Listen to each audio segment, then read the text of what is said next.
Hindi nga po makatulog eh. Hindi ako makapagpahinga, nanghina na po tuhod ko. Asawa ko nandun, iyak pa rin ng iyak po. Nahanap po yung anak namin.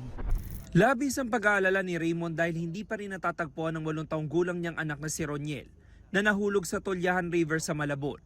Naglalaro raw si Roniel kasama ang 6 na iba pang bata malapit sa river wall na mangyari ang insidente mag-aalas 5 ng hapon kahapon.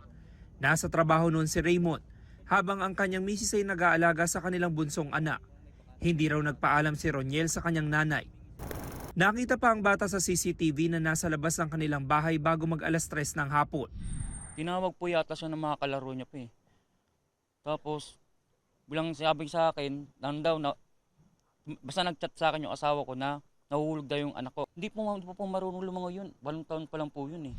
Ang tiyahin ng bata nakausap ang isa sa mga kalaro at isang nakasaksi sa insidente. Humingi pa raw ng tulong ang bata bago tuluyang lumubog sa tubig.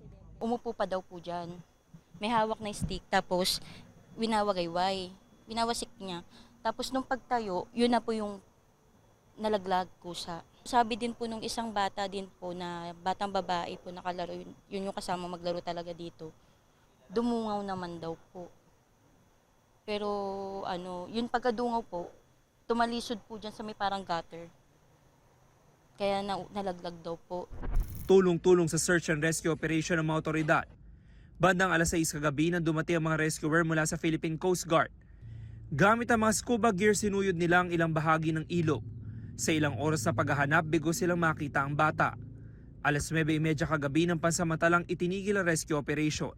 Napakahirap po kasi nung ating Tulyahan River dahil kita naman po natin maitim. So pag maitim po yan, madilim yung ilalim ng tubig. So kailangan po talaga pag sinisid yan, dapat merong ilaw sa ilalim para makita kung saan banda. May agos po yan, so maaaring yung bata tinangay na po sa malayo.